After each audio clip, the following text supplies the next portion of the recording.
What happens when a beloved television icon reaches her breaking point on live television?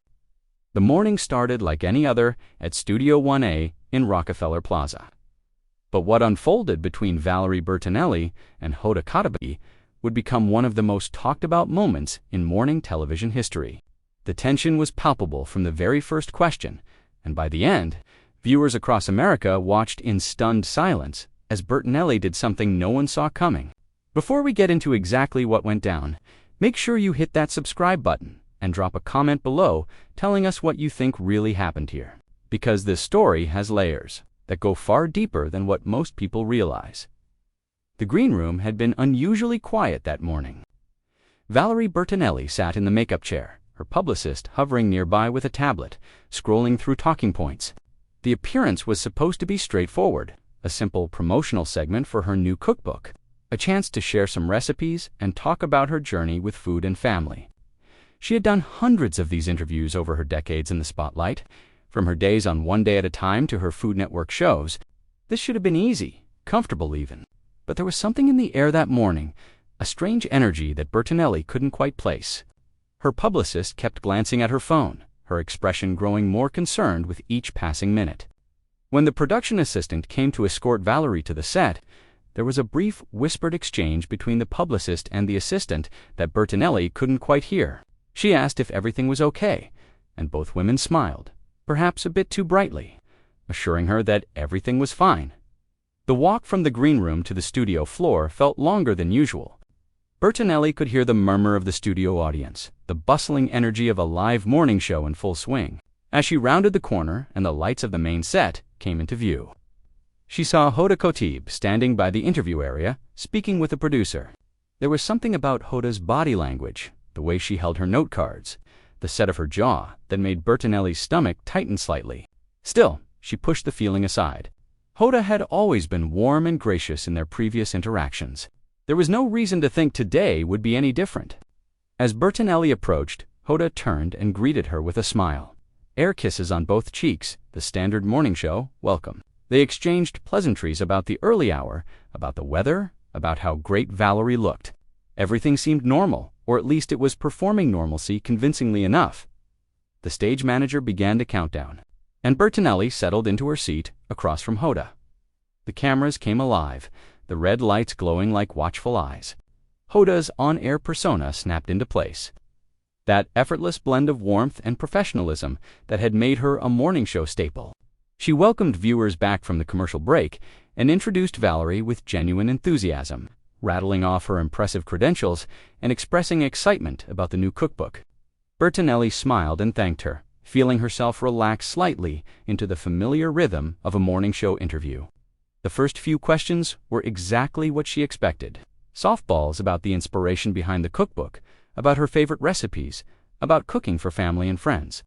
Valerie answered easily, telling charming anecdotes, making the audience laugh with stories about kitchen disasters and culinary triumphs. Everything was going exactly as planned. Then Hoda shifted in her seat, and something in her demeanor changed. The smile remained, but there was a new quality to it, something sharper underneath the warmth. She glanced down at her note cards, then back up at Valerie, and when she spoke again, her tone had shifted ever so slightly. She brought up Bertinelli's very public journey with weight loss and body image, topics that Valerie had been open about over the years. At first, the question seemed reasonable enough, acknowledging Valerie's honesty and asking how her relationship with food had evolved. Bertinelli answered thoughtfully, talking about learning to have a healthier relationship with eating, about rejecting diet culture, about accepting herself at any size. It was a message she had shared many times before, and she delivered it with the conviction of someone who had truly done the work to get there. But then Hoda asked another question, this one with a slight edge to it, wondering if Valerie ever worried about sending mixed messages. Given that she had been a spokesperson for weight loss programs in the past, Bertinelli's smile faltered for just a moment. She recovered quickly, explaining that her views had evolved over time, that she had learned and grown, that she now regretted participating in diet culture and wanted to use her platform to promote body acceptance instead. It was a perfectly reasonable answer, but Hoda wasn't letting it go. She pressed further, bringing up specific commercials, specific interviews where Valerie had promoted weight loss products. The audience had grown quiet, sensing the shift in energy. Bertinelli's publicist, watching from just off camera, had gone pale, her knuckles white as she gripped her tablet. This wasn't what they had agreed to. This wasn't supposed to be an interrogation. Valerie took a breath, maintaining her composure, and addressed the questions directly. Yes, she had done those things. Yes, she now saw them differently. Yes, she wished she could go back and make different choices. But she couldn't, and all she could do now was try to do better, to be better. To use her voice to help other women avoid the pain she had experienced. Hoda nodded along, but there was something in her eyes that suggested she wasn't satisfied with these answers. She leaned forward slightly, and her next question landed like a punch. She asked Valerie if she thought it was fair to profit from the insecurities of women, to build a career on telling them they needed to change their bodies, and then to turn around and claim to be a champion of body positivity now that it was more culturally acceptable. The audience gasped audibly. Bertinelli's face registered shock, then hurt, then something harder, more defensive. She said that wasn't fair, that Hoda was oversimplifying a complex personal journey, that she had been struggling with her own issues and hadn't fully understood the harm she might have been perpetuating. She pointed out that many people, including other celebrities and public figures, had similar histories and had also evolved in their thinking. Why was she being singled out? Why was this interview, which was supposed to be about her cookbook, about food and family and joy, turning into a trial? Hoda's response was measured but unyielding. She said that, as public figures, they had a responsibility to be accountable for their actions and their influence. She mentioned that she had received messages from viewers who felt betrayed by Valerie's past endorsements. Women who had spent money they didn't have on products that didn't work. Who had internalized harmful messages about their worth being tied to their weight. She said she felt obligated to give voice to those concerns. Bertinelli's hands were shaking now, barely perceptible, but she said she understood that. She truly did, and she felt terrible about any pain she had caused.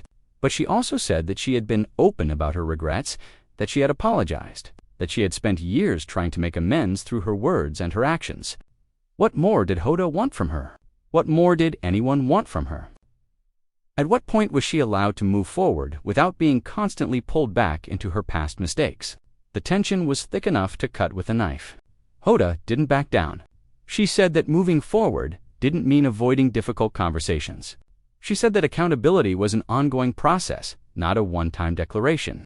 She brought up a recent interview where Bertinelli had mentioned still struggling with her body image, still having days where she felt uncomfortable in her own skin. Hoda suggested that perhaps Valerie hadn't actually moved past these issues as much as she claimed, that perhaps she was still sending mixed messages by admitting to these ongoing struggles, while simultaneously promoting body acceptance. Bertinelli's jaw clenched. She said that being honest about ongoing struggles was part of the process, that body acceptance didn't mean never having a bad day or never feeling insecure. It meant not letting those feelings dictate your worth or your choices. It meant being kind to yourself even when it was hard. She said that Hoda seemed to be demanding perfection, demanding that she have it all figured out and never falter. And that wasn't realistic or fair. Hoda countered that she wasn't demanding perfection, just consistency and genuine accountability.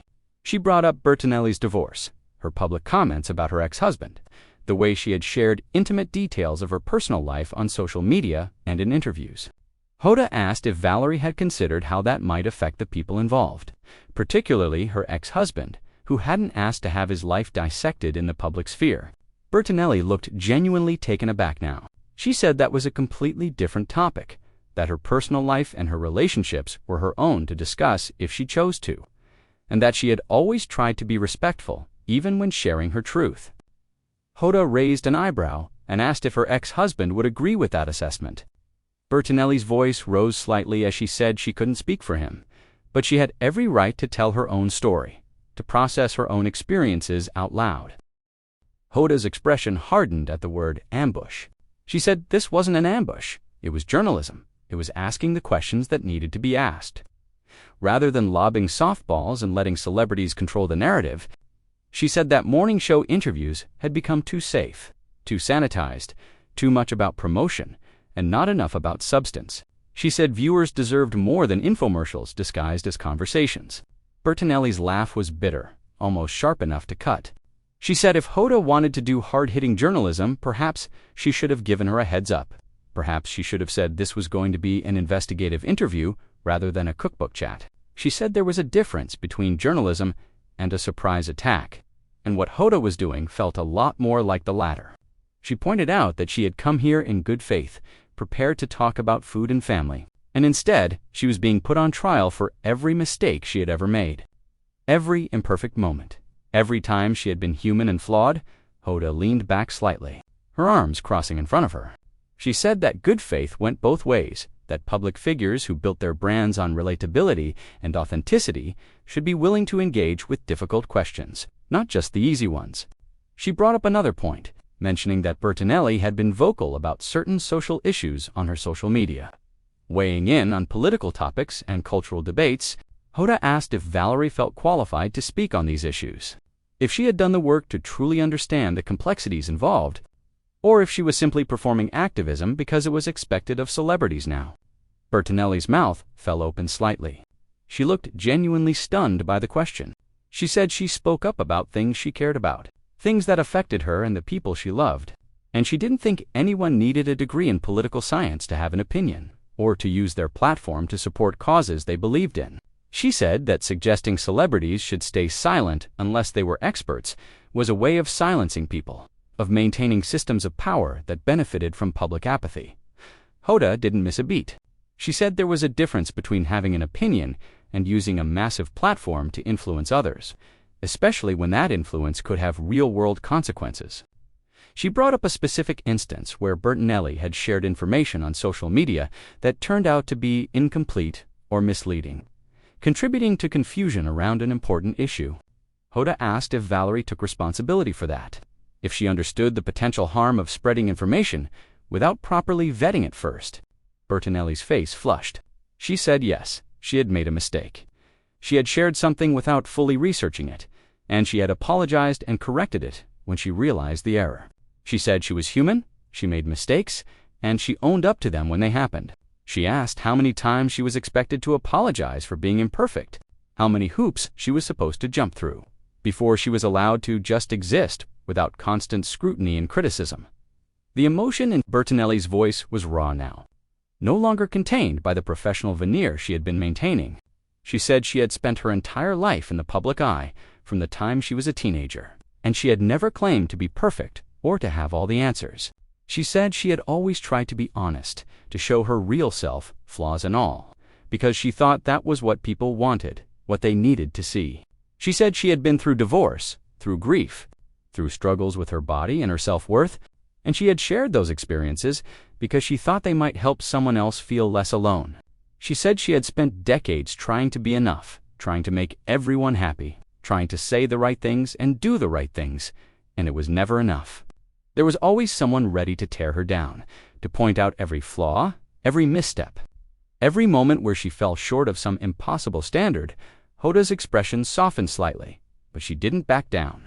She said she understood that being in the public eye was difficult, that the scrutiny could be overwhelming, but she maintained that with great platforms came great responsibility, and that celebrities who chose to remain in the spotlight, who continued to seek out interviews and social media engagement and public appearances, were implicitly agreeing to be held accountable for their words and actions. She said Bertinelli couldn't have it both ways, couldn't demand the benefits of fame and influence while rejecting the responsibilities that came with them. Valerie shook her head, her eyes shining with unshed tears that she was clearly fighting to hold back. She said she wasn't rejecting responsibility. She was rejecting the idea that she had to be perfect, that she wasn't allowed to grow and change and sometimes get things wrong. She said the standard Hoda seemed to be holding her to was impossible, inhuman even, and she wondered if Hoda held herself to that same standard. That question hung in the air for a moment, crackling with challenge. Hoda's jaw tightened almost imperceptibly. She said she wasn't the one being interviewed, but yes, she tried to hold herself accountable, to think carefully about her words and her influence, to recognize when she made mistakes and to do better. Bertinelli leaned forward, and now there was an edge to her voice that hadn't been there before, a sharpness born of pain and frustration.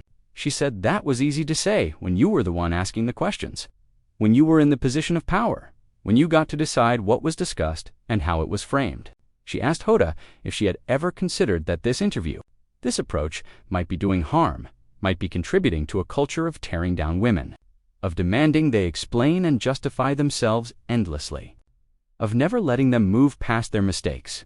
She asked if Hoda thought this was helpful, if she genuinely believed that ambushing someone on live television was the way to foster growth and accountability.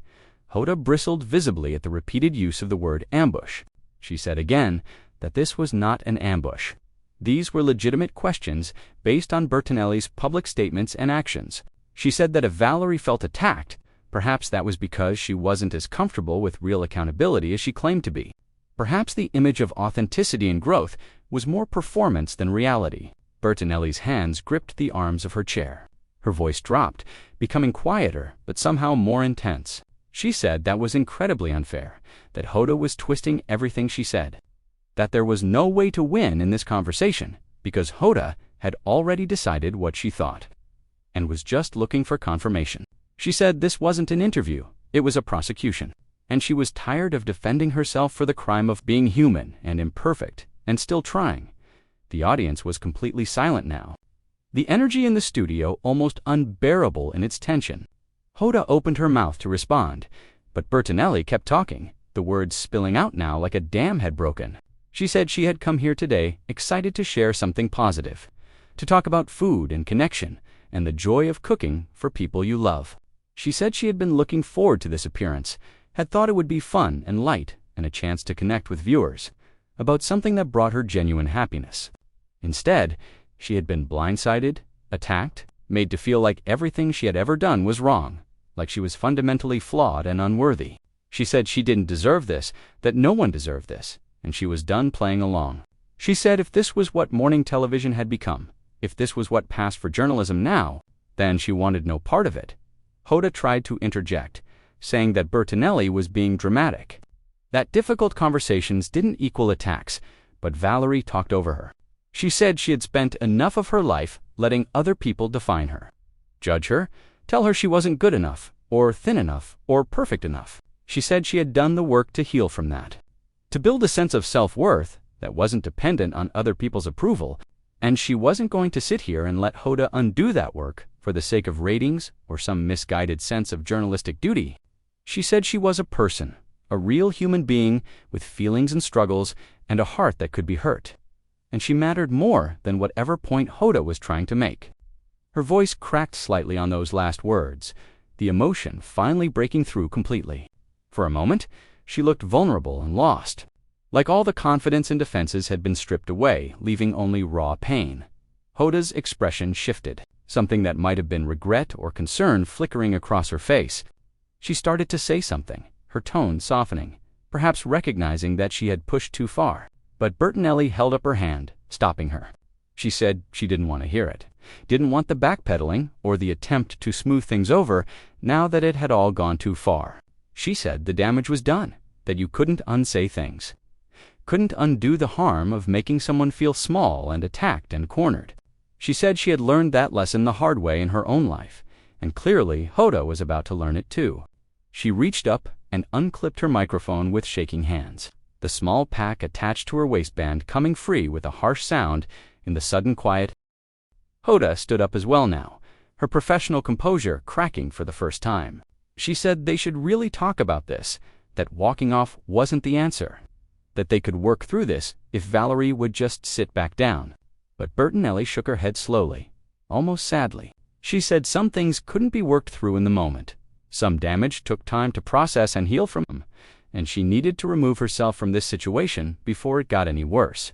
She said she had spent too many years of her life forcing herself to stay in uncomfortable situations, to smile through pain, to perform graciousness even when she felt anything but gracious. She said she wasn't going to do that anymore, wasn't going to pretend everything was fine when it clearly wasn't. She said leaving was the healthiest choice she could make right now, the choice that honored her own boundaries and her own well-being, and she wasn't going to apologize for that. The producers were scrambling now, visible in Bertinelli's peripheral vision, frantically gesturing and speaking into headsets. The cameras were still rolling, capturing every moment of this unraveling. Bertinelli glanced at them briefly, seeming to suddenly remember that millions of people were watching this happen in real time. For just a second, something like hesitation crossed her face. The ingrained impulse to maintain appearances, to not make a scene, to be the good girl that decades in Hollywood had trained her to be. But then she squared her shoulders, and that hesitation vanished. She turned back to Hoda and said she was sorry that it had come to this. Sorry that what should have been a pleasant morning had turned into something painful and ugly.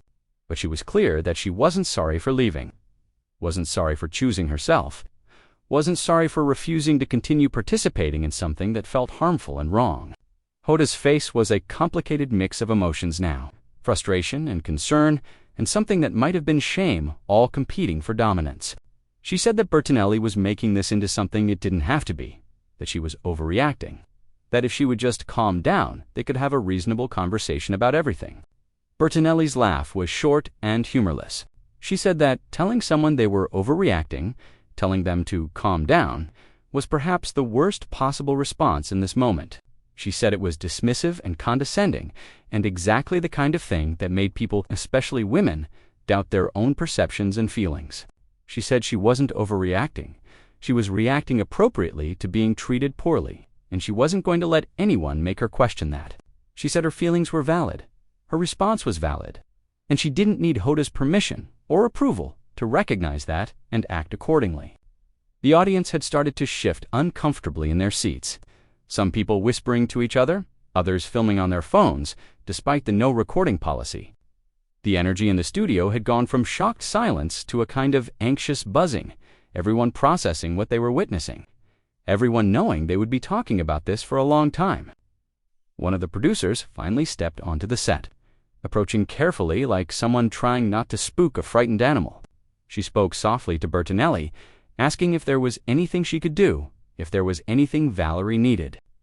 Bertinelli looked at the producer, and her expression softened slightly. She said she appreciated the concern, but what she needed was to leave, to get out of this studio and away from this situation. She said she would be happy to discuss everything later, when emotions weren't so high and she had time to process, but right now, she just needed to go. The producer nodded, seeming to understand, and gestured toward the exit. But before Bertinelli could move in that direction, Hoda spoke again, her voice tight with barely controlled emotion. She said that if Valerie left like this, it would be the story, it would define everything. And maybe that wasn't what either of them wanted. She said maybe they should both take responsibility for how this had escalated. Maybe they should acknowledge that the conversation had gotten away from them both and try to end on a better note. Bertinelli turned back to her, and there was something almost pitying in her expression now. She said that Hoda was still trying to control the narrative, still trying to manage how this would be perceived, and that was exactly the problem. She said some things couldn't be managed or spun or smoothed over. Some things were just messy and painful and real, and trying to put a neat bow on them didn't change what had actually happened. She said the story was already written, had been writing itself from the moment Hoda asked that first pointed question, and nothing they did now would change it. She said all they could control was how they moved forward from here, and she was choosing to move forward by leaving with her dignity intact rather than staying, and continuing to subject herself to something that felt wrong. She said that if that made her look weak or difficult or overly sensitive, then so be it. She had been called worse things, and she had survived. She would survive this too.